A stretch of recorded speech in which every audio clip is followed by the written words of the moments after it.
наместо сега вие да ме прашувате за рекет 1, 2, инсулин и така натаму, ние зборуваме за тема која што е затворена и апсолвирана.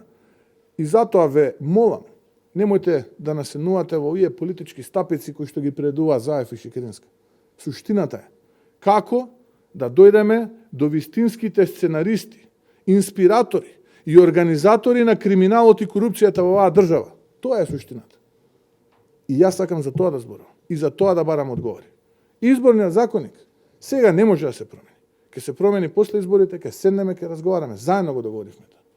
Ќе разговараме и за моделот, и за преференцијален, непреференцијален и така натаму. Сега нема време. Но ајде да збориме за ова. Ајде да збориме за криминалот.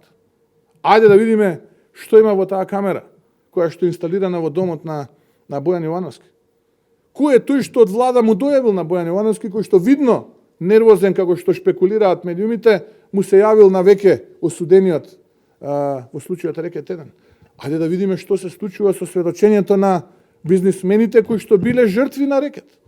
За тоа треба да зборуваме.